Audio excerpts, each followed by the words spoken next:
Hello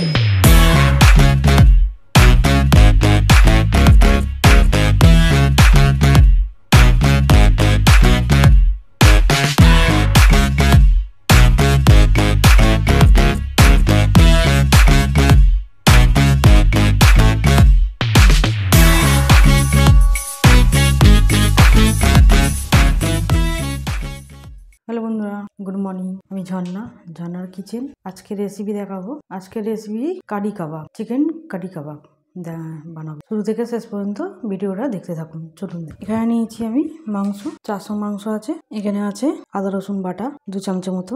এখানে আছে 2 চামচের মতো টক দই। এখানে 1 চামচে উঁচু উঁচু বেসন আমি চিকেনে দিয়ে দেবো বেসনটা। এখানে আছে সর্ষের তেল, তেলটা দিয়ে দেবো এই চামচে 1 চামচে সর্ষের তেল। এবার এখানে আদা রসুন বাটাও 2 চামচা আছে, দিয়ে দেবো। এখানে টক দইও 2 চামচা, টক দইটাও দিয়ে দেবো। এখানে দেবো সয়া সস 1/2 চামচ। এখানে দেবো গরম মশলা 1/2 চামচে, গরম মশলা দেবো। মশলা গোলমরিচ দেবো 1 চামচে, হলুদ দেবো 1/2 চামচে, ধনে দেবো 1 চামচে, কাশ্মীরি লাল লঙ্কা দেবো 1 চামচে, জিরে দেবো 1/2 চামচে, আর ঝালের জন্য 1/2 চামচে লঙ্কা, এটা ঝাল লঙ্কা। সব মশলা দেওয়া হয়ে গেল আমার। এবারে দেবো নুন, দেবো নুন পরিমাণ মতো নুন দিয়ে দেবো, আর একটু দেবো। এবারে আমি এটাকে ম্যারিনেট করে নেবো। এবারে আমার ভালো করে মেশানো হয়ে গেছে, ম্যারিনেট করা হয়ে গেছে। এবারে এটাকে চাপা দিয়ে আমি 2 ঘন্টার মতো রেখে দেবো। আমার 2 ঘন্টা ম্যারিনেট হয়ে গেছে চিকেনটা। এবারে করে নেবো আমি। আর এর মধ্যে আমি একটু 1/2 পিস লেবু নিয়েছি, লেবুটা দিয়ে দেবো। আর পেঁয়াজের পাপড়ি নিয়েছি, এখানে পেঁয়াজের পাপড়ি এইভাবে কেটে নিয়েছি, এভাবে দিয়ে দেবো এর মধ্যে। এবার আমি এটাকে ভালো করে মেখে নেবো। মাংসের পিসগুলি তো এইভাবে কেটেছি, বড় বড় সাইজেরই আছে। আমার এবারে মাখানো হয়ে গেছে, পেঁয়াজটা লেবুটা দিয়ে ভালো করে মাখা হয়ে গেছে। এবারে আমি এরকম কাটি নিয়ে নিয়েছি, কাটি দিয়ে এবার কেটে দেবো। একটা করে এরকম মাংস দেবো, আর এইভাবে একটা করে এরকম পেঁয়াজ দিয়ে দেবো। এর আবার এরকম ভাবেই মাংস দেবো, আবার একটা পেঁয়াজ দিয়ে দেবো, এরকম ভাবে একটা পেঁয়াজ দিয়ে দেবো, আবার একটা মাংস দিয়ে দেবো, আবার একটা এরকম ভাবে পেঁয়াজ দিয়ে দেবো। আমার একটা কারি কাবাব হয়ে গেছে। আবার একটা এইভাবে করে নেবো। এবারে আরো একটা এরকম করে নিচ্ছি, এইভাবে একটা করে মাংস দিয়ে তারপরে পেঁয়াজটা দিয়ে দিলাম, দিয়ে দিলাম। সবগুলি কাটি রেডি। এইভাবে গিতে নিতে হবে সব। এইভাবে আমার এইগুলি সব করা হয়ে গেল। এবারে আমি এখানে এটাকে অন করে দেবো, অন করে দিলাম। এবারে আমি এখানে তো এই তাওয়াই করবো, এই প্যানে এনে সর্ষের তেল দেবো। আমি সর্ষের তেল দিয়ে দিচ্ছি, অল্প করে সর্ষের তেল দিয়ে দিলাম। এইভাবে সর্ষের তেল দিয়ে দিলাম। এবারে একটু বাড়িয়ে দেবো, তারপর তেলটা গরম হয়ে যাক। এবারে আমি এই কাবাবগুনি দিয়ে দেবো। একটু গরম হয়ে গেছে, এবারে দিয়ে দেবো আমি একটা একটা করে কারি কাবাবগুনি দিয়ে দেবো।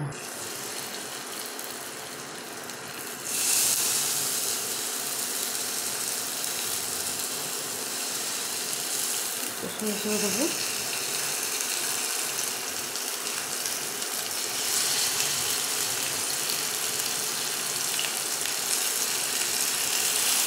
এইভাবে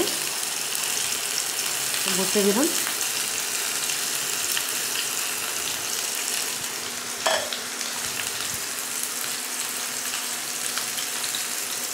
প্রথমে একটু জোরে করবো, এটা জোর করে দেওয়া আছে। প্রথমে একবার উল্টে দেবো, তারপরে কম করে দেবো। একবার করে উল্টে দেবো,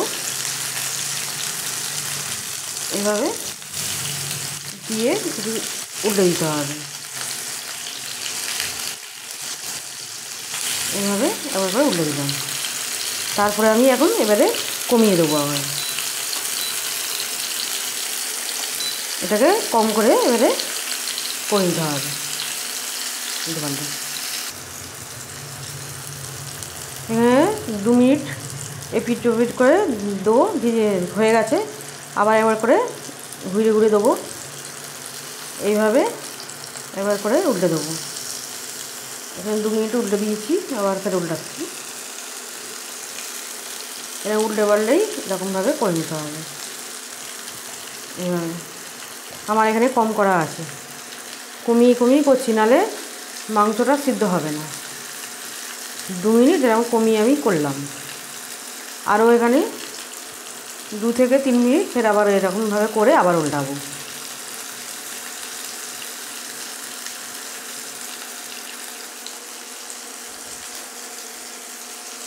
আরও 2 মিনিট হয়ে গেছে, এবারে আবার উল্টে দেবো।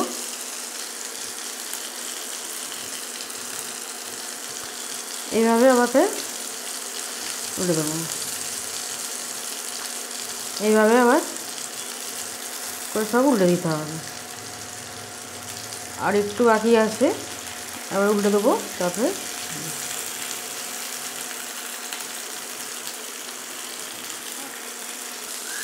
এবারে হয়ে গেছে আমার কারি কাবাবগুলি হয়ে গেছে, এবারে তুলে নেবো। এখানে আমি বন্ধ করে দিলাম, আমার সবগুলি হয়ে গেছে। এবারে আমি প্লেটে তুলে নেবো একটা করে।